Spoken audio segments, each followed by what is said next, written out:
Hello, everyone, and thank you for joining us once again, and welcome to those joining for the first time. My name is Sarah Longcar, and I'm ACSI's Learning and Development Manager. Each week, we're providing this legal legislative brief with our team here at ACSI. We'll begin by providing you with a report on the latest changes that have come through since our time together last Monday, and then we'll spend the second portion of our time together in Q&A. With questions we've received from school leaders and perhaps a few that are being submitted now in the Q&A panel. Before we begin, we'd love to hear a little bit more about you and encourage you to fill out the poll appearing on your screen at this time. And with that, I would like to turn it over to Dr. Tom Cathy. Again, thank you for joining us on our weekly update on what's going on. And today, Philip, George, and I will be sharing a little bit with you, but we want to leave plenty of time for questions. So please, as we go through, please put your questions in the Q&A. Let me open this up in a word of prayer. Father, again, we thank you for this day. Thank you for the opportunity, Lord, we have to share with our schools. And thank you for our schools that are still operating, still doing their learning for our students every day, whether it's through online or ever how they're doing that, Lord, that they're continuing to provide an excellent education. And Lord, as we look at all these different laws and the different opportunities that are available to our schools, I pray that you might just continue to give wisdom, guidance as we share and as we answer questions. Thank you again for this day. And we just give it to you. In Christ's name we pray. Amen. So I want to remind you, of course, that that we are, again, we're not lawyers, so we're not giving you, legal advice, but we are giving you advice based on the laws. And we just want to remind you of that of each week, that this is not legal counsel we're giving you. Also, I want to remind you that we have a website that we're constantly updating every day. As you'll see there, you'll see some new things that are on there, and we continue to add to that website. And so be sure you go to the ACSI website, acsi.org. You can click on the resource at the top where it says coronavirus resources, then up in the right where it says legal legislative. You can click on that and be able to see the website right there and check that out. So this week, I want to just give you a little bit of information about a change that we also saw in guidance this past week. As we shared the CARES Act before, when we talked about the PPP loan, the Payroll Protection Program loans, we said there were some other programs that you could not participate in if you were applying for the loan. However, we found out that, and got some new guidance this week, that they are allowing you to do the deferral of employment payroll taxes under the CARES Act. So what it does is this deferral applies to your FICA portion, your Social Security portion of the employer payroll taxes only, not Medicare taxes and not the employee side, but the employer side of FICA.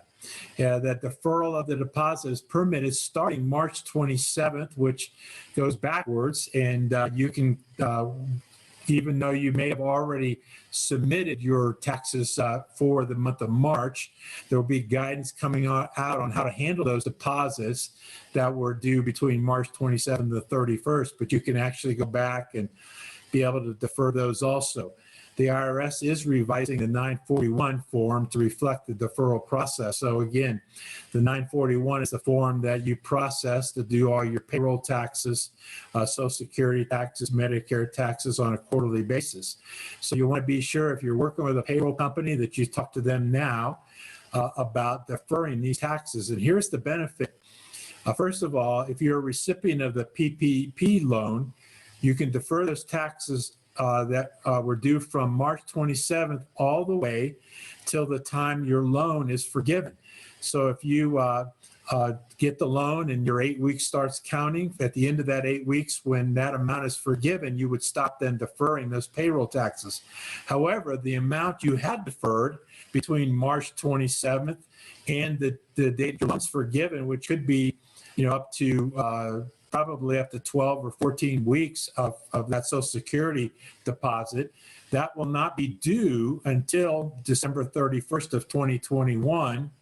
That's half of it will be due then. The other half will not be due to December 1st, 2022. So again, that gives you some time to not have to pay those taxes and basically continue to be able to operate and have your payroll have your payroll met for all of your employees. So now let me talk about the PPP loan. A lot of people have asked questions about the loan forgiveness and how does all of that work and what's going to happen. Well, let me share with you just some details on that. First of all, again, the loan, on the day you receive the loan, that it goes into your account, then an 8-week period begins that day. In other words, the clock starts counting on 8 weeks, and you have 8 weeks to be able to spend the loan. So you need, right now, if you haven't received the money or if it's already there, you need to make sure you have a budget and look at how do you plan to spend the funds during those 8 weeks. You want to look at your payroll, look at your other utilities, other allowable expenses, and decide how are you going to spend that money during that time.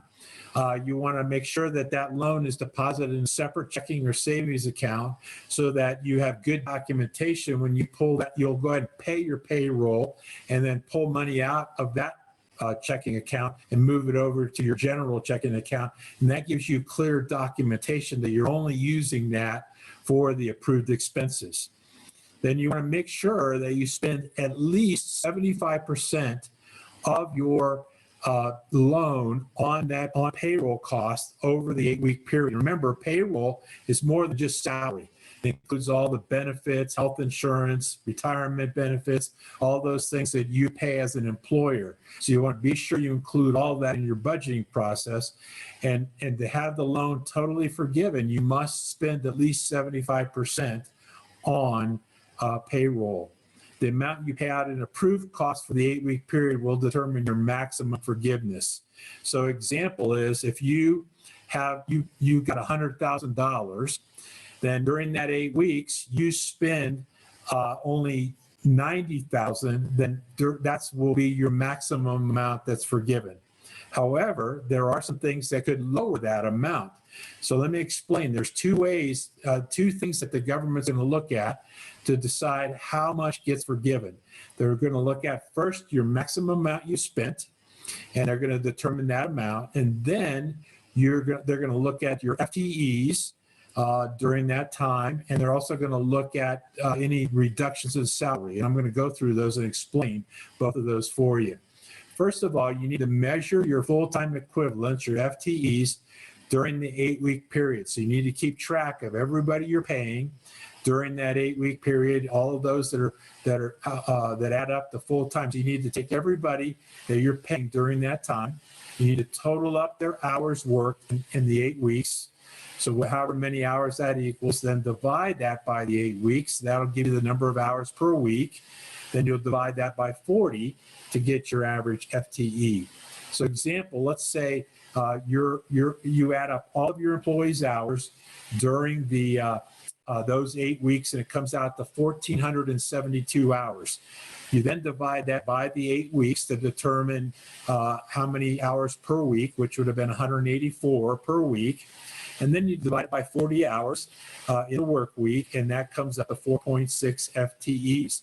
So that is the number of FTEs that was during that 8-week period that you're going to then compare against. And let me show you what's next on this.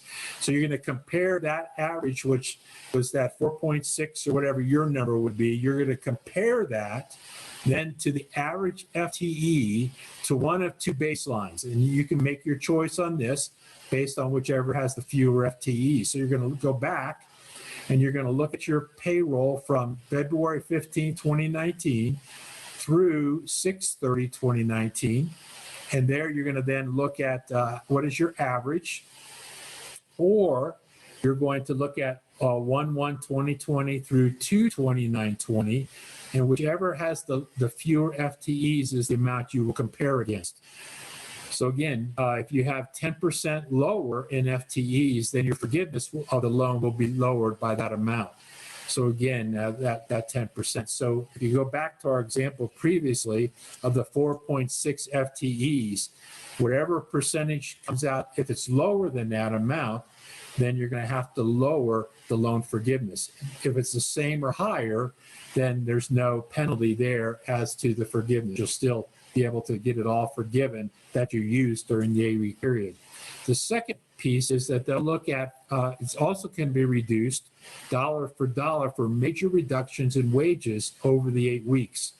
So then you have to now identify all your employees who were employed during the 8 weeks. And during that time, they were also employed in 2019. So anybody that's working in 2018 that was also working in 2019, you identify those and all those, and it also says only those that made less than $100,000. So you just leave out those that made over. Then if any of the employees had their salary drop during that 8-week period more than 25% of what they made in 2019, then anything above 25% will also reduce your forgiveness. So basically, if you cut people's salary from 2019, then you'll lose that forgiveness. So again, you want to look and make sure that you've not cut people's salary any more than 25% of those that made under $100,000. So there are those two things you have to look at. First, you have to look at the FTEs and make sure that those are not lower than that 2019 or that 2020 comparison date. And then you have to make sure you have not reduced anybody's salary more than 25% during that 8-week period.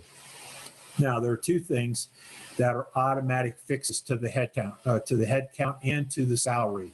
So first of all, if by June 30th of 2020, you bring FTE levels back up to where they were on February 15th of 2020, that will excuse whatever forgiveness is attributed to a drop in headcount between that February 15th and April 26th of 2020. So again, the point is here is if you laid off several people during before you got the loan, you need to bring them back on and make your FTEs back up to what it was on February 15th. If you do that, then you don't have to worry about the head count. The same goes with salary. If by June 30th you've restored any salary or wage levels of those making below $100,000 to at least the existing level that occurred between February 15th and April 26th of 2020, that eliminates any reduction in forgiveness regarding salaries and wages. So these two pieces here are your real key. If you make sure you have your FTEs by June 30th, or you've hired everybody back during that 8 weeks, then you're automatically forgiven. And then also, if you fix their salaries, if you cut some people's salaries or eliminated some salaries, if you add those salaries back in for those people that you might have lowered salaries, maybe you lowered salaries across the board for all your teachers, you bring all that back in by June 30th and bring them back up to that level, then again, there's no reduction in your forgiveness. So that sort of gives you an idea. That's how it works as far as the forgiveness. Be glad to later on answer any questions you might have about that. But I'm now going to turn it over to Philip Scott, and he's going to talk to us a little bit about what we shared a little bit last week about unemployment. He's going to go into it a little bit more detail. Here you go, Philip. Thank you. Appreciate it, Tom. Appreciate it, Sarah. We have gotten a number of questions just on the unemployment insurance piece and what that looks like. And so I'm going to hit on a few aspects we haven't covered too much, trying to give it some framework to put this in the context of. So let's just start with the first, what does the typical unemployment insurance program look like before we get to the modifications. You may or may not be aware that essentially religious schools, Christian schools fit into one of three categories.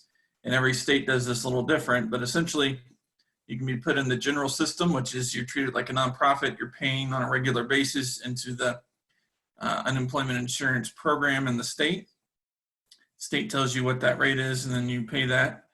The second, which is probably very few schools are going to fit in that first one.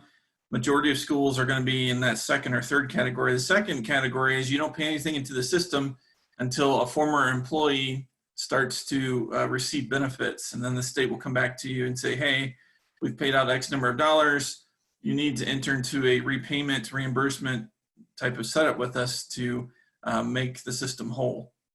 The third is in some states, religious schools, private schools, or rather religious schools or churches are completely exempt from the system entirely. And they're just not, former employees are just not able to partake in the program at all. Now, still under the standard system, there are special circumstances where the system gets opened up. One of those, and this has happened here with the COVID-19, is a presidential declaration of a major disaster. Now, the president has come out and made a declaration of emergency nationwide. That's not exactly the same thing. He has come out and done a major disaster declaration for at least 3 states already, and that's in New York, California, and Washington state. And essentially what that does, that opens up what's called a Disaster Unemployment Assistance Program, DUA program that states operate. And essentially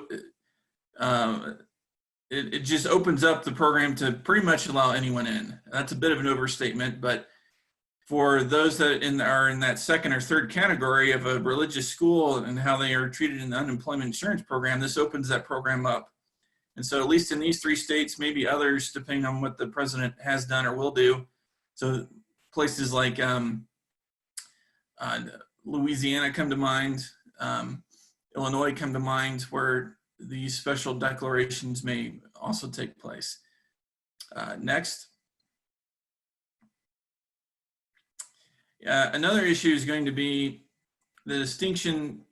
This is a question we've got, again, still under the standard system, but what's the distinction between a furlough and a layoff for unemployment coverage, and where does a staff member fall, and how much is too much, and does it matter that they're still in our books even though we're not paying them? A lot of questions around that. So essentially, there's not a lot of distinction between a furlough and a layoff. Typically what has happened is that they're going to look at pay, not on status, if you will. What I mean by that is that the traditional standard, and again, this is different for each state, but the vast majority of states have adopted essentially a 1-week no pay rule. So if you can come to us, whether you've been furloughed, whether you've been let go, whether you are still on the books, you just haven't been scheduled to work, whatever that looks like, if you come to us and you've got 1 week of no pay, then you potentially qualify to come into the system. That is still going to be true for standard unemployment. Now, where this modifies is in some of the new COVID-19 new programs that have been put in place temporarily. Essentially, most of those programs, the new programs, are going to have a waiver of that 1 week standard. If they've got notice that they've been terminated, they can go straight into the system. The larger question is going to be, what about those that are still furloughed? They're still on the payroll, but they aren't getting paid. That might default back to that 1 week. For the standard system, you're going to have to check state by state. But for these special programs, they can show up and say, haven't got paid, don't expect to get paid, and go into the system. Next slide. So now we're shifting from the standard system, what does exist, to now what are the special programs. And in the special programs, there are a couple different aspects. Keep in mind that at least 2 of the bills, the CARES Act, which came second, the first bill before that was the Families First Coronavirus Response Act. Both of these have created new programs and new modifications to the unemployment insurance program. And keep in mind, each of these are separate. And so the first one, or I guess not the first, but the most significant one, is the Pandemic Unemployment Assistance, PUA. Tom's talked about this before.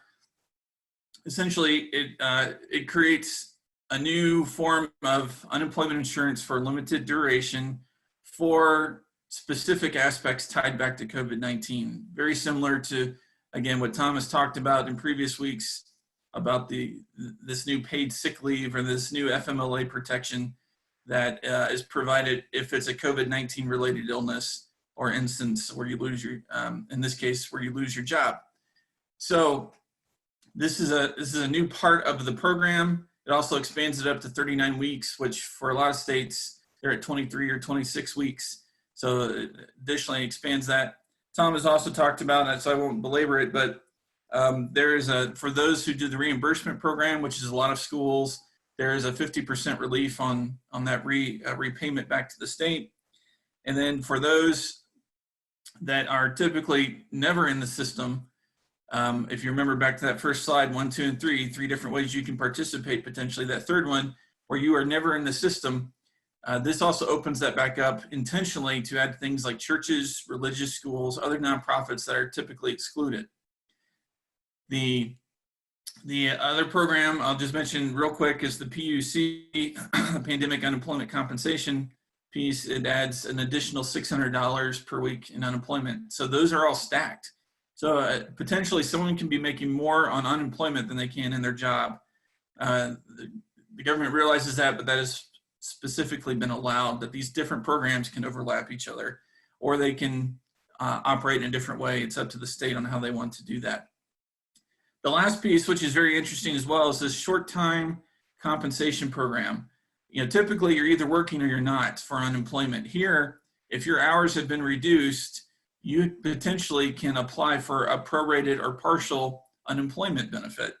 And it's not entirely clear how all of that will work as of yet, but there is a way where you can do the math and modify. I'm only working 10 hours a week instead of the 40 I used to work. I still have a job, but I'm essentially underemployed at this point. There's a way that they'll prorate that. Next. So the PUA, the Pandemic Unemployment Assistance Program, here are the primary reasons you can apply for the unemployment aspect here. You've been diagnosed, or someone you're with has been diagnosed and you're caring for them of COVID-19, or you have symptoms and are seeking diagnosis of COVID-19, so you've left your job or you're unemployed until you can get a test. Now that there, especially in some areas, there are longer waits for testing. You might be out of work for a week or more until you find out. This is a big one, if you're essentially child or someone you're caring for who has to be in some kind of facility care, child watch, school, what have you, and those facilities are closed and you're having to stay home, or you lose your job because you have to stay home with them, that's covered. If you're in a quarantine, either a self-imposed one by your doctor or by the public health, we've shut down stay-at-home type of orders, that qualifies. If your employer is actually closed because of COVID-19, that qualifies. So all these are those COVID-19 related aspects. Next. So here's I think the valuable part to take away, particularly as you're talking to your staff. They need to realize that the unemployment insurance programs are really state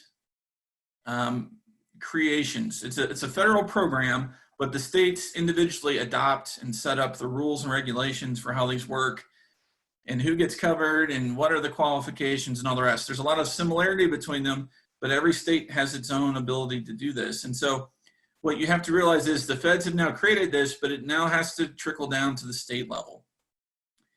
And that just takes some time, frankly.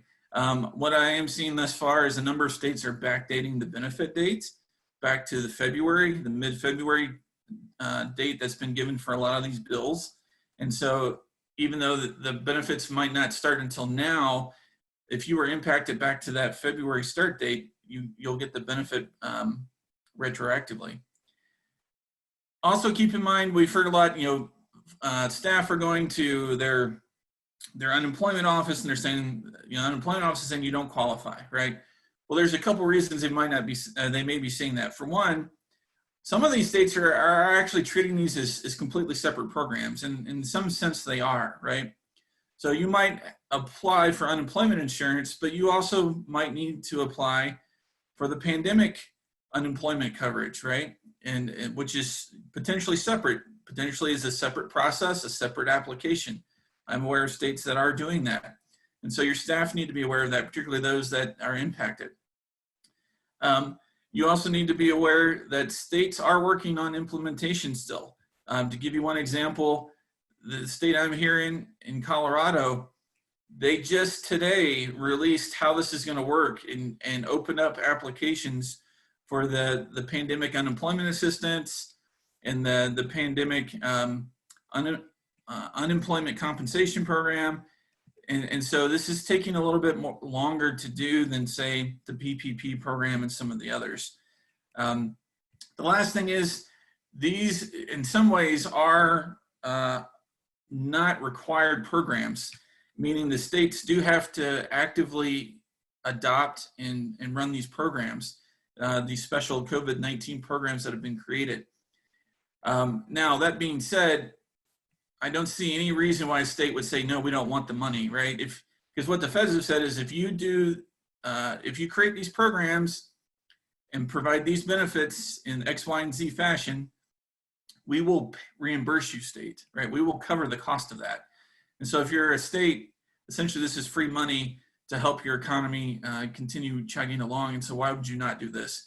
But again, it's a takeaway you need to be aware of, and you need to be able to talk with your staff about that. The states have to implement this, right? They have to adopt it, put out the rules, and then create the processes for you. And so my suggestion is, if you've had staff who have gone and applied and they've been denied, they need to go back and ask more questions. Okay, are you saying I don't apply for unemployment coverage? Or are you saying, what about the pandemic unemployment coverage, the specific programs that are being set up? Has this state already set it up yet? What does that look like? Do I qualify under that? What are you saying I do qualify for and what I don't qualify for? Be aware that your state may not have gotten that far yet as well. As I mentioned, where this is 420, we're several months into this, and Colorado just opened up its application process today. So with that, I will pass it back to George, and he has some more updates for you as well. Thank you, Philip. Good afternoon, everyone from sunny Washington, D.C. I just thought I would do a quick review of the K-12 relief in the CARES Act and cover a couple of new topics and updates on this front. As you know, the CARES Act created an Education Stabilization Fund. It's divided into three. We've been looking at 18002 for the Governor's Fund, 18003, Section 18003 is the School Emergency Relief Fund, and 18004 is the Higher Ed Emergency Relief Fund. You'll notice, of course, that it starts with 18002. There is an 18001, and I'm going to get into that at the end. I'd like to talk a little bit more about 2 and 3. Next slide, please. So first of all, to bear in mind, the CARES Act for the two funds are the Governor's and the Schools Fund. Both require the LEA to make equitable services available to non-public schools. LEA is required to consult with you, control the funds maintained, and the funds available through September 30, 2021. Next slide, please. So the key here, I wanted just to update you a little bit. The Governor's Fund is actually divided into 3 parts. The paragraph that you see there is paragraph number 3, and the reason I included that is because it includes both K-12 and early education. Paragraph 1 is LEAs, so that includes K-12. Paragraph 2 for the Governor's Fund is higher education institutions. I wanted to point out that the governor has some leeway in terms of the way he handles his money. It is possible that he could just decide that he or she could just decide, oh, we're only going to deal, I'm going to use my money only for higher education. And then there'd be nothing for K-12. I doubt most governors would do that, but I wanted to point that out to you so that as you are working with your governors to advocate for whatever needs you might have, that you are aware that he doesn't necessarily have to do that. And so it will take some convincing potentially in different states. The Schools Fund, as you can see, allocations based on Title 1A. It's the proportion each state received for Title 1A. But once it gets to the state, it goes down to the LEA, and that portion should be based on the number of students. So we're going to talk about that in just a second.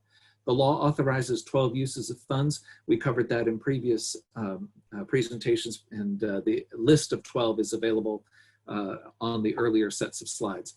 The update for right now is that there is still no guidance as of April 20, today. The Department of Ed has not done guidance for equitable services for the CARES Act, either for the Governor's Fund or the Schools Fund, right? So states have started issuing some of their own guidance, yay. Well, some of that is good and some of it's bad, and some of what's bad is really bad. If that's the case, please push back on those bad guidelines. Don't give up on that. We're continuing to watch for what the Department of Ed will put out as guidance, and then states may have to redo or revisit some of the plans that they had announced that they would implement. Equitable services flow for both of those funds, the governor's and the education fund, schools fund, flow through the LEA, and equitable services requires consultation with you as a non-public school. We've alerted the USDE, the Department of Ed, that there's going to be a lot more interest in this than there is typically for title services. Next slide, please. So things to think about. We talked a lot about this last time, and so I'm not going to spend a whole lot of time, but the reason I've highlighted a couple things is just to draw this to your attention. First off, your previous non-participation in title services under ESEA is not relevant. Just want to drive that point home. If you did not participate in title services in previous years, shouldn't matter. This is a new program. It's subject to new consultation. Second part, if you did participate in title services in the past and you had already planned to participate for next year and you were looking to begin consultation for next year's title services, that should be done separately. Because this is a separate program. This is an emergency allocation of funds. The Education Stabilization Fund is not the same thing, right? And so when you do your consultation, if you do want to participate in title services, you've already begun that process. Make sure you have 2 separate meetings or at least 2 separate agenda items, with your LEA when you're consulting. Tell them, okay, now we're going to talk about the title services we always talk about and what we're going to do next year. And now we're going to talk about what I need right now from the governor and from the LEA through the schools fund or the governor's fund, either one. And let's talk about that with this separate emergency program. And again, I'll just drive home this point to make sure the LEA counts all of your children in their grant application. All children are eligible to participate, not just Title I children. It's in dispute. I'm hoping the Department of Ed will save the day, if you will, with their guidance to explain this. Next slide, please. These are the 2 websites that I've just referred you to last time, just to point out that they're available to you. And so when the guidance is issued, the Education Stabilization Fund website hopefully would have those. Next slide, please. The memo to school leaders, you can click on that link when you get a hold of the PowerPoint, and that will cover some of the things of like what you need to do, and it provides the text of the law. So one of the recommendations we have is that you bring the text of the law. That's in the appendix of that memo to school leaders. The sample letter for your LEA can also be used for your governor.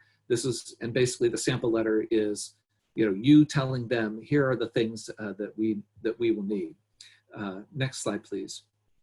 So what you can do now to be prepared: 1, begin drafting needs assessment for your schools, students, and teachers. Talked about this last time, so I'm not going to focus a whole lot. But bear in mind that highlighted section about how LEAs should not begin making plans until the Department of Ed releases guidance. I've just told you that they're making plans anyway, right? So be aware of that and fight for what you might need to if your state is not being cooperative. Thing that you can do is to proactively reach out to your LEA, let them know that you look forward to consultation under those 2 programs, under the Education Stabilization Fund, the Governor's Fund, and the Emergency Fund, because they are required to talk to you. The next slide is the 3rd thing you can do, bring the actual text. We already talked about that. So we'll go on to the next slide. Wanted to point out to you for the Governor's Fund activities, we talked a little bit about this, but I want to expand on it just a bit. Please do be actively reaching out to your governor, your state education agency, and your local education agency to express your need. Talked about that sample letter above. Secondly, work with others wherever it's possible. Create coalitions if you don't have them. You could work with other ACSI schools. In some states, we have an ACSI of the state, which is a voluntary leadership coalition, but also, you have your regular contacts through your district reps and others. Also, if your state has a Council for American Private Education, CAPE state chapter, please check that out. The website for CAPE is provided for you in the slide here, as well as the website that lists their state chapters, so you can see if your state has one. And then also work with other religious institutions, your state Catholic conference, if your state has one. I know that Agudath Israel has regional leaders, so that would give you an opportunity to connect with Catholic and Jewish schools and others and just be thinking as broadly as you can. So if we could go to the next slide.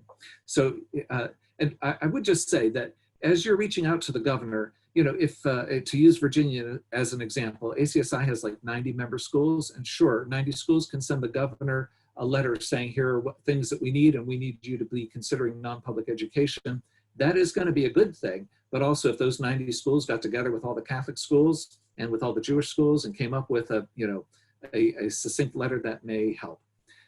So now let's take a moment and go back to 18001.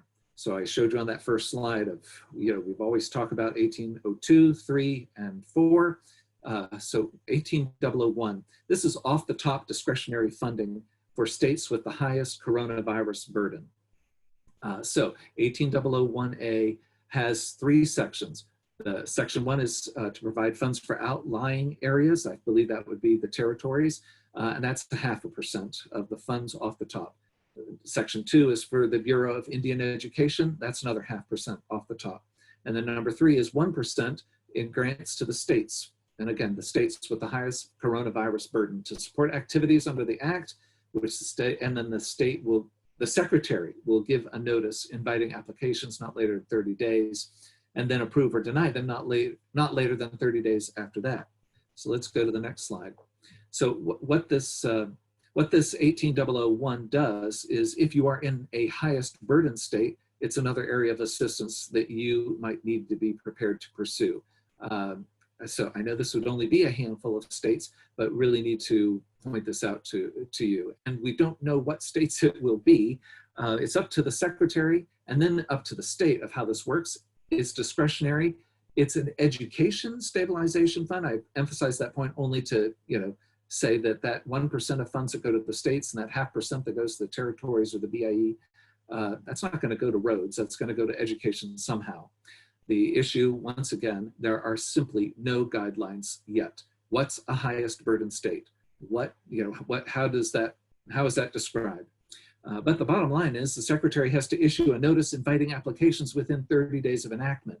That date of the day the law was signed was March 27. So I'm assuming April 27 will be the deadline for her to invite applications from the high burden states. So today, April 20, that gives 7 days. It may be that there's a legal technicality that would delay it by a couple days, I don't know. But then from that point, if a high burden state immediately replies, then by May 27th, the secretary would either have to approve or deny the applications.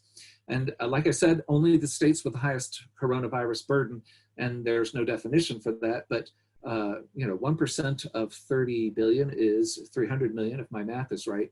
And you would divide that among the high burden states. Well, if there's only 3, like New York, Louisiana, New Jersey, say, then each one of those would get 100 million. So that just remains to be seen. And then next slide, I just thought I would summarize just to give you an idea of what to expect on the Hill. Congress is meeting in pro forma sessions, basically once or twice a week. Each chamber will meet. But on May 4th, they're both planning to come back, whatever come back means, whether via Zoom, like we're having this meeting, or otherwise. There is talk of a deal to replenish the PPP, but as of this morning, everything I've heard is that there's no deal yet. I haven't heard anything new, in spite of the media reports last night and even this morning about how we're really close and it's going to happen at any moment. I don't know what the news has said in the last couple of hours, but that just hasn't happened yet. There's also a phase 4 bill that's being negotiated. And basically, I would expect that to get underway as of May 4th when they all come back. Again, a comeback in quotes. Will it be infrastructure or bailing out states? I don't know, but we're keeping an eye on that. Thought it would help you to keep things straight. The CARES Act was phase 3 of the coronavirus type legislation, replenishing the PPP funds, which is CARES Act, sometimes called CARES 2.0. And then phase 4 would be a whole new thing starting once Congress gets back. And then just finally, the challenge of a legislative update is that it changes while you're talking. So just be aware that things could be totally different by the time we get off the Zoom. So that would conclude my comments. And Tom and Sarah, I'll turn it back to you. Thank you so much, George. We want to jump right into questions at this time. And our first question here is for you, George. They say, we've heard something about deductible benefits for donors as a part of the CARES Act. Could you share a little bit about that? Yes, actually, that was a big victory in my humble opinion. The number is not so big, but it's still important. The CARES Act included a $300 above the line charitable deduction, so that your donors who do not itemize because they get the standard deduction, they will be able to get a deduction for any charitable giving up to $300. So that's on top of everything else. If you already itemize, it doesn't really apply. But if you do not itemize, that's a big deal. You now have a new incentive. That came in response to changes created by the Tax Cuts and Jobs Act. What happened there was that the reform in 2017, at the end of 2017, doubled the standard deduction. Well, with a doubling of the standard deduction, fewer people needed to itemize, and so there was no benefit to charitable giving, and charitable giving has gone down as expected. We've been advocating for the last 2 years, 18 and 19 and 20, for a universal charitable deduction that's uncapped. So we got it for this year for $300. We're happy to take that. We would like it to be more. In fact, there was an amendment that was offering more, up to 1/3 of the standard deduction, which would be $4,000 for single filers and $8,000 for married filing jointly. That would have been really great. But we did get $300, and so we're grateful for that, and hopefully build on that. The coalition that we've been a part of is still pressing for that. So I could do a whole new presentation. I could do a whole presentation on that, but I'm excited about that. And your donors, if they don't know, it might be a good idea for schools to remind their donors, this is available to them now. We've got several questions that relate to two issues, and so I'll kind of package it. May have a follow-up as well, but essentially, if our teachers are on a 10-month contract, we're expecting to get the loan money, say late April, even early May. How do we handle that, particularly with payroll and FTEs and the head counts, all of those aspects? Yes, that's why if you look back at the slides, you'll see that you're comparing to last year. So if you're comparing, the 8 weeks, but you're also looking back to compare what were you at that same time the year before. So again, teachers were done in May last year. They'll be done in May this year. So it should balance out. But you want to just look closely and make sure you've budgeted to be able to spend that money. I even saw one article that said, hey, if you've got extra money, your teachers are working hard right now. They're doing a lot of extra work on online. You could even give them a bonus during that 8 weeks and to help use some of that money during that time that could be forgiven if you have extra. So along those same lines, and in the same vein, other questions that deal with, again, what do we do with our, let's say, hourly folks or bus drivers? That's impacting FTE count, or do we still count them? What do we do to pay them in the meantime when there's not really anything for them to do? Well, what I would do again is you should go ahead and put them back on the payroll and try to redeploy them, give them things to do. You could have 1 or 2 maintenance people around the school doing some cleanup, doing some painting, just some of those prep things you might do for next year, because most schools are going to be closed the rest of the year. So you could do that as long as you're keeping your social distancing, things like that. You could have them help teachers online, maybe do some online tutoring, make some of them Goodwill ambassadors, calling parents to check on, just to call and say, how is the family doing? We're calling from the school. We just want to pray for you. So use them in different ways so that they're not just sitting at home collecting a paycheck, but that you're actually getting some work out of them. But you need to put them back on your payroll in some way to do something. Thank you, Tom. I want to remind those of you on the call, we do have a link to the presentation that was shared today within the chat panel, and it'll also be available on the Coronavirus Legal webpage, which is also provided. Tom, I have a question here. It says, would the FTE calculation need to match the same time period that a school used to determine the loan amount? For example, if a school used February through June of 2019, would they need to use that FTE count? that's probably going to give you your best result. Again, there were two dates there on the slide. You go back to the 2019, February through June, or you do, I think the other one was February through April of this year, 2020. Well, that's going to be higher. So I would definitely use the one that gives you the lowest amount of FTEs during that same time period that you're going to do during the 8 weeks. So, quick question here. Can the payroll surpass the 75% of the loan? It can. Oh, yes. It's really meant to be a minimum, not a maximum. Right. Yeah. Yeah. You could spend all 100% of the money on payroll and benefits and everything that goes around payroll. So that would be the goal, to do as much of it with payroll as you can, and then maybe go to utilities, but try to stay away from, we've talked about in the past, staying away from paying mortgage interest and the rent, only because that could extend some of those non-discrimination qualifications. And just to piggyback on that, because there have been several questions about this as well. We are suggesting that you use the loan. The loan is allowed to use things like mortgage interest, not principal, but interest, utilities, rent, some of those other types of aspects. Our suggestion is you try to minimize spending the money on that as much as possible.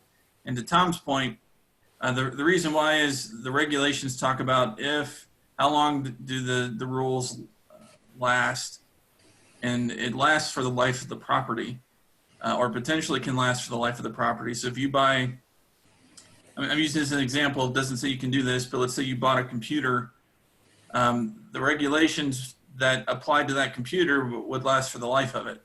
The same would be true for the property. And so if you're going to use the building for the next 50 years, it could apply for the next 50 years, potentially.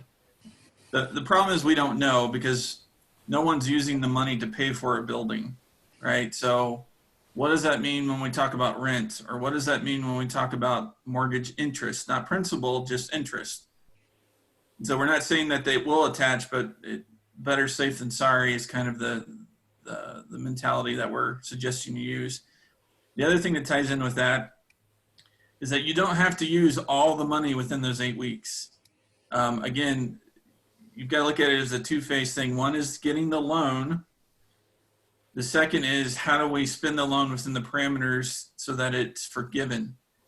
The forgiveness is the 8-week part. So now I know ideally you want to spend all the money within those 8 weeks so that the whole amount is forgiven. But again, not every dollar has to be spent within those 8 weeks. That's for the forgiveness portion. If you spent, let's say, 90% on payroll and still kept that 10% to use on payroll over the next following month, that's fine. There's nothing wrong with that. It's just that 90% would be what's qualifying for the forgiveness, not the whole 100%.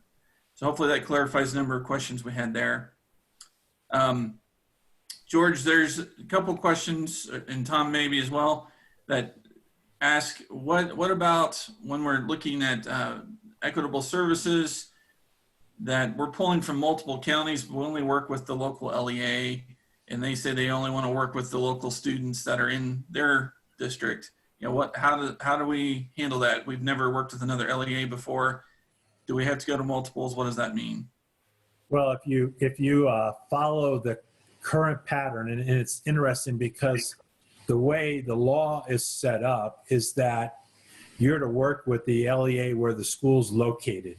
And then if you have students outside of that district, that local school district that you're in is supposed to then contract to get the reimbursement from the other districts. However, that's the way the law is set up. But I know that there are some states that make schools work with every district. So they may have kids coming from 5 districts, and they're going to every district to get the typical funding of Title I and Title II or Title IV. But the law says you're only supposed to work with the district you're located in. So again, if that's the typical way your school does it now, working with funds or getting those title services with that one district, then I would just go to that one district. If you're used to working with 4 or 5, you may have to do that. But again, the law says you're supposed to go to your district that the school's located in, then they contract for reimbursement from the other districts. And I'll just tag on to that to say, if you are having difficulties, remember the ombudsman, Yeah, your appeal agent. So that was a victory that we had in getting the reauthorization of the Elementary and Secondary Ed Act a couple years ago. So check out the ombudsman for your state and explain to him or her what's going on with respect, and talk to them about the law as Thomas described it. That's good. There's a question here. It says, if we get the PPP loan, do we still qualify for tax credits for the emergency paid sick leave and extended FMLA? the answer to that is yes. The second answer to that is you cannot use the credit that you're getting. You cannot use that amount towards the loan forgiveness. There's a couple questions that deal with staff leaving. They've now gone to the unemployment system. Can we bring them back? Or what happens when they leave for the PPP forgiveness portion?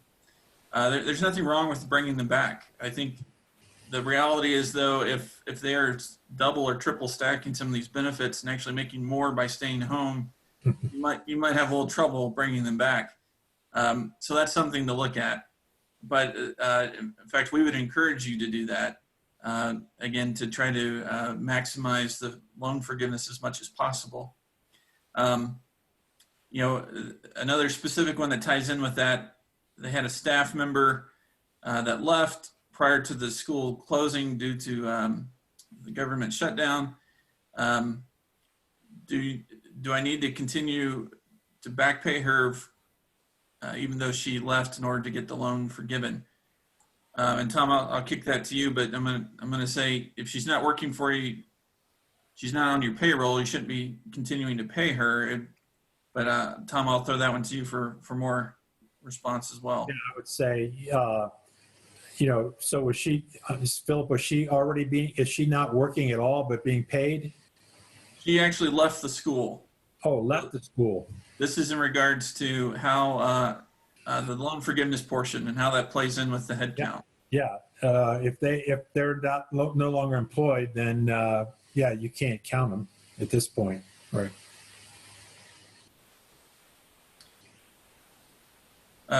George, it says our district in Ohio uses an MOU to work with multiple LEAs at once for federal funding. Mm-hmm.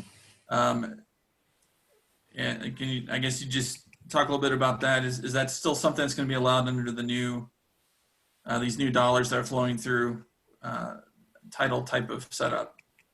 So I'm going to say yes. Well, I'll let Tom answer. Yeah, that's the same question again. That's typically you're working with one district under the under the ESEA. You work with one district and they do an MOU with all the other districts to get reimbursed for the services provided through that district. This did not change that law. The original ESA stays exactly the same. All this does is give you more services available based on the money that the district's getting. So it doesn't change, it doesn't replace the law, it just adds to it. Right, and remember, because this is a different program, the agency program, right, the Education Stabilization Fund, it's using the structure of the ESEA to provide equitable services. Correct. So structure should stay in place.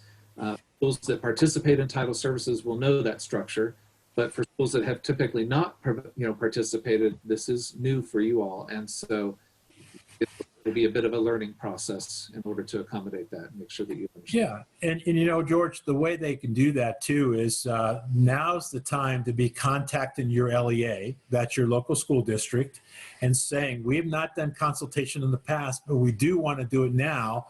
And they'll help you walk through that. If you tell them, look, we've got kids coming from 5 different districts, are you going to handle, getting an MOU from the other districts, which they may already have because they're working with other private schools in your area.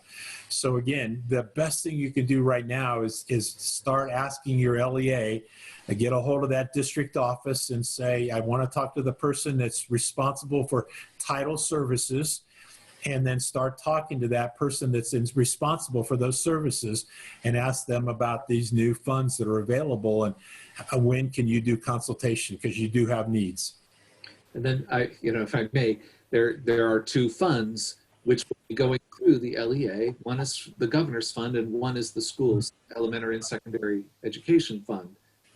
That fund will go to the LEA eventually. But the part that goes through the governor, the LEA may be weighing in with the governor, and you may want to weigh in with the governor as well to talk about what non-public need. So, somebody also asked a question about whether participating in the Education Stabilization Fund makes you a recipient of federal financial assistance. And the answer is no, it does not, because you won't be receiving cash. You'll be receiving the services. The LEA will be buying whatever it is that you are needing and providing that to you. So the cash, the money will not go to you. It goes to your students, it goes to your teachers. Not the money, but the services go to your students and to your teachers. So that's the way Equitable Services works. It's been in place since the Elementary and Secondary Education Act passed in 1965. It's been successful all these years, but it's how students and teachers access to federal funds that are, yours by right. I know we're running short on time, so I'll hit a couple of things real quick and see if maybe we have time for one more. Going back to some comments I made about rent and mortgage interest and the rest, again, we just don't know how that's going to be treated, and so it's better safe than sorry. Again, to reiterate that if it's a lease, maybe at worst it's for the life of the lease, or until the lease comes up again for renewal. For utilities, probably less of a risk there, right? Maybe it's for the month in which you pay utilities or something, but again, sort of some unknowns there.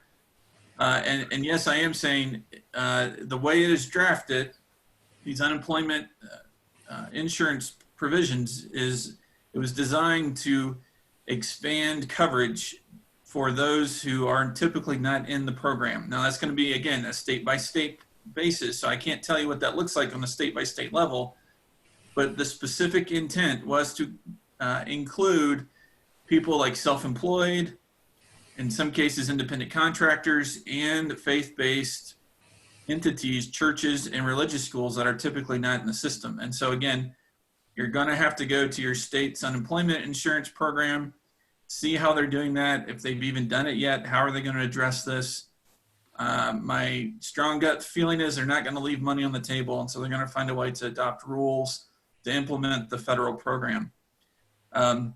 Last thing, Tom, real quick, been several questions that deal with prepayment. Can we pay people extra, either a bonus, or since we are going into the summer, can we go ahead and pay them early, right, to try to use up all this money within the 8-week time frame? That's a great question. Again, I think you have to look at the law. The law basically says payroll paid during that 8 weeks and these benefits. So if you determine that you want to pay people ahead of time or give a bonus or something, it's really based, there's not a lot of documentation other than you showing this is the amount you paid to the bank that you spent on payroll and benefits during that 8-week period. So I can't say, yes, you should do that, but it might be something you could look at.